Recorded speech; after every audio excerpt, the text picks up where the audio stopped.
Hello students, तो last lecture में अपने 5.3 के 6 क्वेश्चन कर लिए थे। आज हम इसका 7वां क्वेश्चन देखते हैं।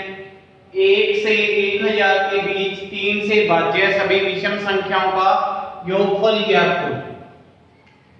कितने से लेकर कितने तक है संख्या? 1 से लेकर 1000 तक विषम संख्या होनी चाहिए और 3 से भाज्य होनी चाहिए। तो 1 से 1000 के बीच 3 से भाज्य विषम संख्या देखते हैं। पहले इसमें 3 से भाज्य विषम संख्या 1 से 1000 के बीच। तो 1 में 3 का भाग नहीं जा रहा, 2 में नहीं जा रहा, 3 में 3 का भाग जा रहा है और ये विषम भी है। विषम कैसे है? इसमें 2 का पूरा भाग नहीं जाता। तो 3, फिर उसके बाद 6 में 3 का भाग जाता है लेकिन वो सम संख्या है। फिर 9 डैश डैश डैश, लास्ट में 1000 में 3 का भाग नहीं आता, 999 में 3 का पूरा भाग जा रहा है और ये विषम भी। तो ये हमारे पास सीरीज बन गया।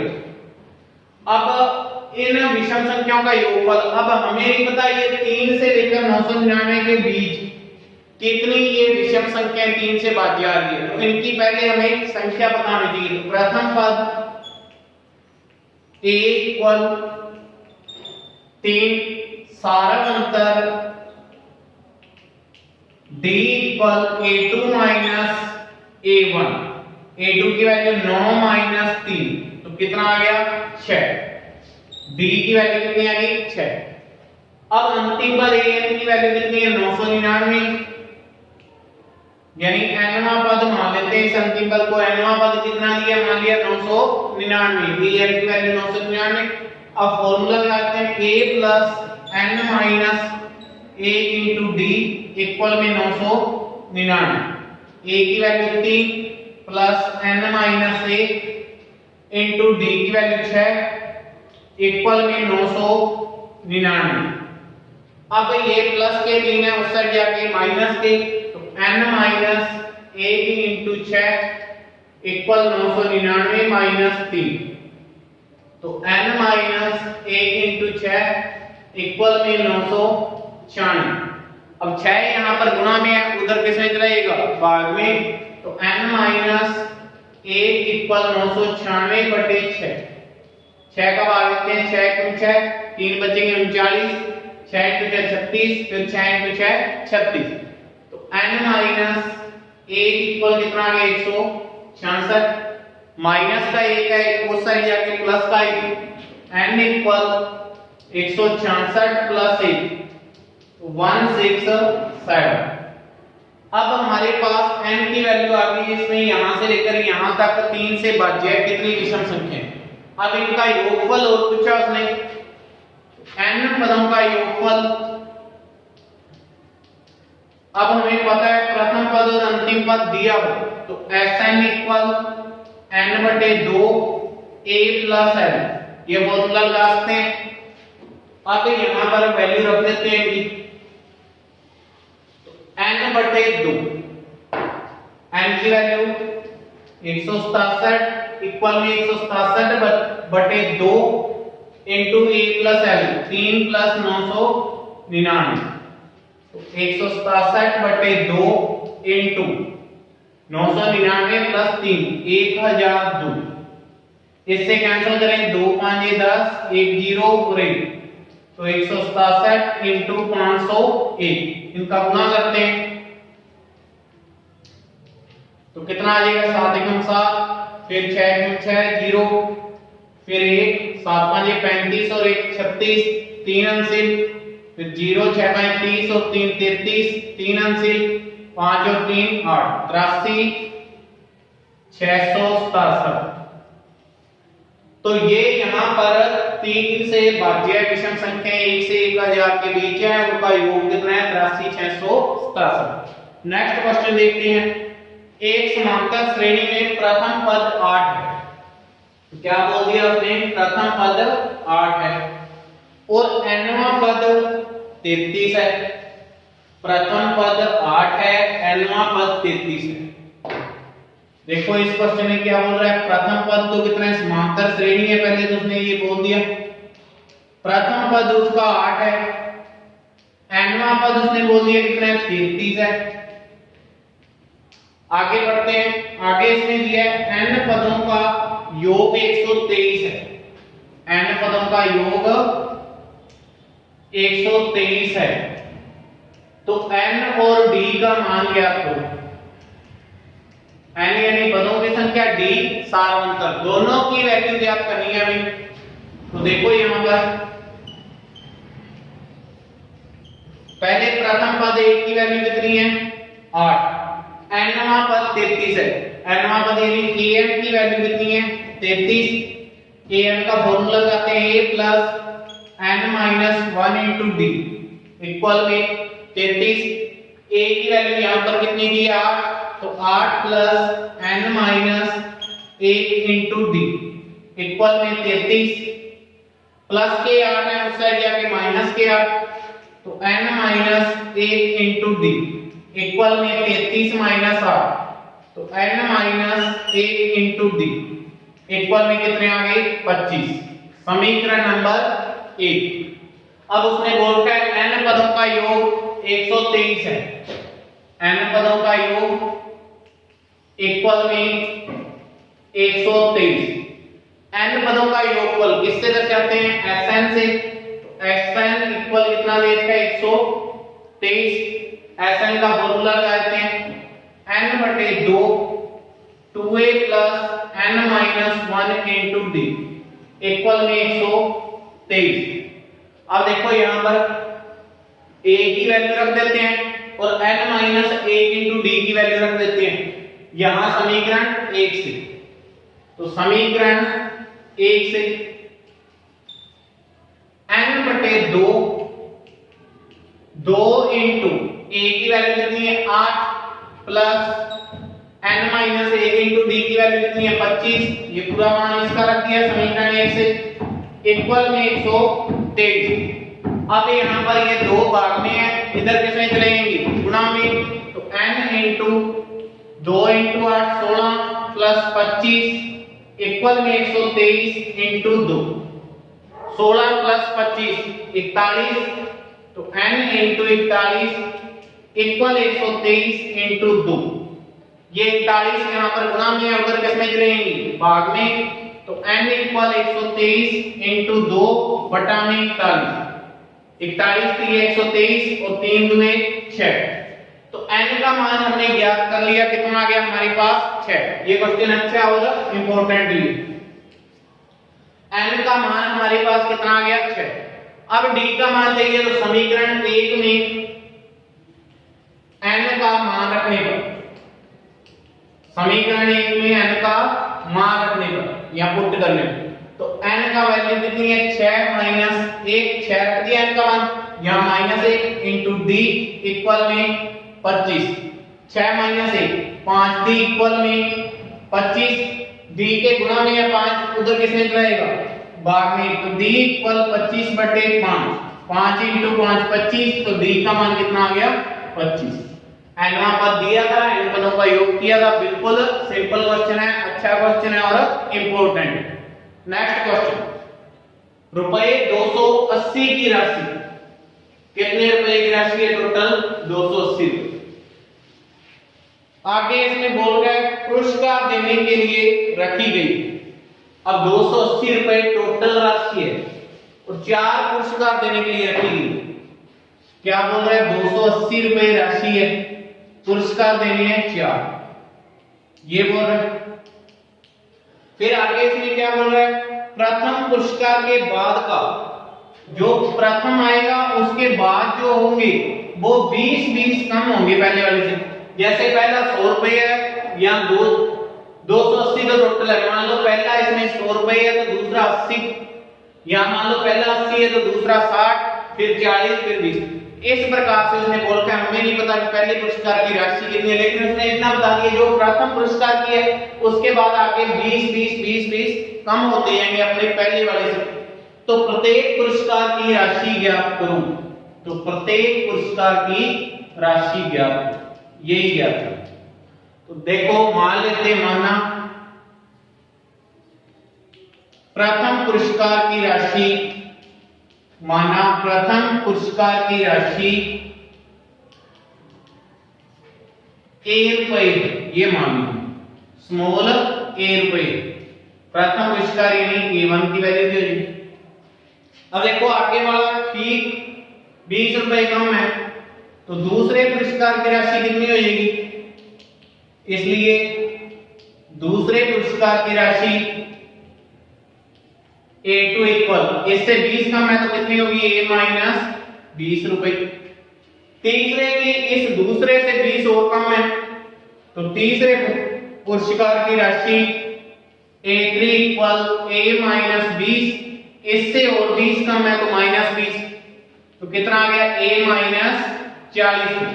ये बोल, फिर जो चौथा पुरस्कार है इसकी तीसरे से भी 20 कम है, ये बोल रहा है अपने ठीक पहले पुरस्कार से आगे वाला 20 कम है, तो ये A माइनस 40 माइनस 20, तो ये कितने रुपए होगा? A minus 60। अगर हमें A की वैल्यू पता चल जाए तो हम ये बता सकते हैं कि कितने का कौन सा पुरस्कार दिया है। यही चीज प्रथम पद A की वैल्यू तो यही है, सारा अंतर निकाल लेते हैं इसमें। सारा अंतर D equal A2 minus A1, A2 की वैल्यू कितनी है? A माइनस 20 माइनस A1 की वैल्यू कितनी है? A, प्रथम पुरस्कार A1। तो ये प्लस है माइनस ए कैंसिल, कितना आ गया? माइनस का 20, इसके आगे माइनस के 20। अब n की वैल्यू कितने पुरस्कार देने हैं उसने? टोटल 4, ये हो गया। प्रथम पद small a value small a है। अब टोटल राशि उसने बोला है कितनी देनी है उसने? 280 रुपए। तो ये किसका मान है? टोटल योग दे रखा है, यानी Sn का मान कितना दे रखा है? 280 रुपए। ये बोल वैल्यू रख दो यहां पर, ये formula n/2 2a + n - 1 * d equal में 280। अब देखो यहां पर n का मान रख दो, कितना है? 4/2, 2 * a की वैल्यू a है, प्लस में n की वैल्यू 4 - 1 * d इक्वल में 280। 2 × 2 = 4, 2 यहां पर गुणा में है, उधर किस में चलेंगे? भाग में। तो हमारे पास ये कितना आ गया? 2a + 4 - 1 3d, d का भी मान रखोगे यहां पर कितना था हमारे पास? माइनस का 20, ये रखते हैं यहां। तो 3 × माइनस के 20, ये वैल्यू रखते हैं। 2 यहां पर गुणा में और भाग में लेंगे तो 280/2, तो 2a प्लस माइनस माइनस 20 थी ये 60 इक्वल में 140। 2 का भाग किया कितना आ गया? 140। माइनस के 60 है उस साइड जाके प्लस के 60, तो 2a इक्वल 140 प्लस 60, तो 2a इक्वल 200। अब ये a के गुणा में है, 2 उधर किस में चलेंगे? भाग में। तो a इक्वल 200/2, तो कितने आ गए? 100। a की वैल्यू कितनी आ गई हमारे पास? 100। आगे दिखा दो क्या था? प्रथम पुरस्कार की राशि a मानी है, तो ये कितनी आ गई? 100 रुपए। दूसरा पुरस्कार देना है a माइनस 20 का, तो 100 माइनस 20 कितने रुपए आएगी? 80 रुपए। तीसरा 100 माइनस 40 कितनी आ गई? 60 रुपए। और ये कितनी आ गई? 100 माइनस 60 40। समझिए ये चीज लिख दोगे, प्रथम पुरस्कार की राशि द्वितीय की जो भी सारी, ठीक है। अब इनको जोड़ोगे अगर ये जो राशि है ये कितनी होगी? 280 रुपए। नेक्स्ट क्वेश्चन 10वें क्वेश्चन को देखते हैं आप। 10वें क्वेश्चन में बोल रहा है एक टेलीविजन सेटों का निर्माता, एक टेलीविजन सेटों का निर्माता तीसरे वर्ष 600 टीवी, एक टेलीविजन सेटों का निर्माता तीसरे वर्ष 600 टीवी, तीसरे वर्ष तो कितने? 600 टीवी, ठीक है। और 7वें वर्ष 700 टीवी, और 7वें वर्ष 700 टीवी का उत्पादन करता है। 7वें वर्ष 700 टीवी का उत्पादन करता है। यह मानते हुए कि प्रत्येक वर्ष उत्पादन में एक निश्चित अनुपात ही बढ़ रहा है, प्रत्येक वर्ष इस प्रकार से 50 बढ़ रहे हैं तो 50 बढ़ रहे हैं, 10 बढ़ रहे हैं 10, उसने ये पहले ही बोल दिया। तो वृद्धि होती है एक निश्चित संख्या में। ज्ञात कीजिए प्रथम वर्ष में उत्पादन। फर्स्ट ज्ञात करना है हमें प्रथम वर्ष में कितने उत्पादन किए उसने, प्रथम वर्ष में उत्पादन। सेकंड इसमें ज्ञात करना है 10वें वर्ष में उत्पादन, 10वें वर्ष में उत्पादन भी 10वें वर्ष उसने कितने टीका। और थर्ड इसमें ज्ञात करना है 7 वर्षों में कुल उत्पादन, 7 वर्षों में कुल उत्पादन। कुल आ गया एसएन, 10वां वर्ष आ गया एएन। समझिए ये चीज। अब देखो इसका सॉल्यूशन देखिए। फर्स्ट की बात करते हैं सबसे पहले। प्रथम वर्ष में उत्पादन क्या करना है, तो मान लेते हैं माना प्रथम वर्ष में उत्पादन, माना प्रथम वर्ष में उत्पादन स्मॉल ए, क्या मान लिया स्मॉल ए। अब उसने बोला है तीसरे वर्ष 600 टीवी उत्पादन करता है, तो लिखोगे तीसरे वर्ष में उत्पादन यानी A3 इक्वल 600, A3 AN का फॉर्मूला लगेगा। तो AN का फॉर्मूला हमें पता है क्या होता है, A plus N minus 1 into D। तो A प्लस N की वैल्यू कितनी है 3 माइनस 1 इंटू D इक्वल में 600। तो A प्लस 2D इक्वल में 600, समीकरण नंबर 1।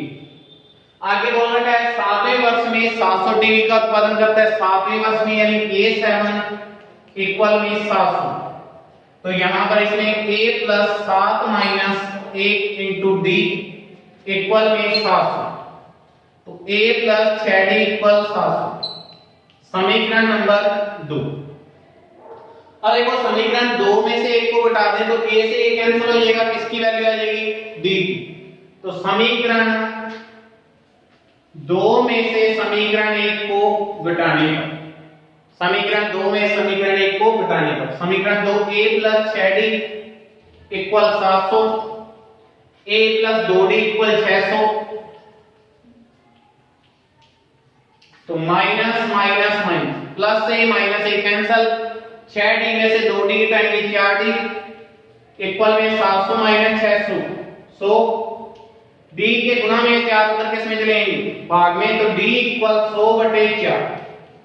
तो 4 दूनी 8, 4 5 20। तो D का मान कितना आ गया 25। अब D का मान आ गया, प्रथम वर्ष में उत्पादन A मान है तो समीकरण 1 में रख दो, तो प्रथम वर्ष में उत्पादन आ जाएगा। तो समीकरण 1 में D का मान रखने पर, समीकरण 1 में D का मान रखने पर, तो A प्लस 2 इंटू D का मान कितना है 25 इक्वल में कितना दिया है 600। तो A प्लस 50 इक्वल 600। अब ये प्लस के 50 है उस साइड जाके माइनस के, तो A इक्वल 600 माइनस 50। तो A इक्वल कितना आ गया 550। तो इसका अर्थ है प्रथम वर्ष में उत्पादन कितना है 550। अब पूछा है 10वें वर्ष में उत्पादन। नेक्स्ट सेकंड पूछा है 10वें वर्ष में उत्पादन। तो देखो यहां पर 10वें वर्ष में उत्पादन, 10वें वर्ष में यानी nवां पद, वही फॉर्मूला लगेगा। तो A10 इक्वल में A plus 10 minus 1 into D, क्योंकि n की वैल्यू कितनी है यहाँ पर 10 है। an वाला फॉर्मूला लगे क्योंकि 10वें वर्ष में पूछा। तो यहाँ पर A की वैल्यू 550 प्लस 9 इंटू D की वैल्यू 25, तो 550 प्लस 25 इंटू 9 225, तो 550 प्लस 225 775। तो 10वें वर्ष में उसने कितने टीवी का उत्पादन किया है 775। अतः 10वें वर्ष में उसने 775 टीवी का उत्पादन किया। थर्ड है इसके बाद इसने 7 वर्षों में कुल उत्पादन, क्या पूछा है 7 वर्षों में कुल उत्पादन। तो देखो यहां पर थर्ड में 7 वर्षों में कुल उत्पादन, कुल आ गया। तो यहां पर Sn का फॉर्मूला लगेगा, Sn equal n/2 2a plus n minus 1 into D। n की वैल्यू यहां पर 7 वर्षों में पूछा है, अभी 1 से लेकर 7 वर्षों में टोटल जोड़ने, ना कि ये पूछा है सिर्फ 7वें वर्ष का टोटल पूछा है। तो Sn का फॉर्मूला n की वैल्यू कितनी है 7, तो f7 इक्वल 7/2 2 इंटू a की वैल्यू 550 प्लस n की वैल्यू 7 माइनस 1 इंटू d की वैल्यू 25। इसको सोल्व करते हैं तो 7/2 2 इंटू 550 0 2 5 10 फिर एकम से 10 और 1 11 6 इंटू 25 तो 7/2 1100 प्लस 25 इंटू 6 150। अब यहां पर 7/2 इंटू 1250 इससे मल्टीप्लाई भाग देते हैं इसमें तो 2 छक्के 12 डिवाइड करेंगे 2 छक्के 12 2 दूनी 4 2 5 10 तो f7 इक्वल 7 इंटू 625 तो 7 5 35 3 अंश 7 2 14 और 3 17 एक अंश 7 छक्के 42 और 1 43 तो 7 वर्षों में कुल कितने टीवी का उत्पादन किया उसने 4375 टीवी का कुल उत्पादन किया है। बाकी 5वीं विविध नेक्स्ट लेक्चर इसके यहां तक क्वेश्चन है करके देखो। यहां ये देखो कि भी मेन हमें पूछा क्या है। पहले प्रथम वर्ष में सिर्फ प्रथम वर्ष का पूछा था 10वें वर्ष में यानी nवें पद की वैल्यू 7 वर्षों में कुल यानी एफएन का। बाकी नेक्स्ट लेक्चर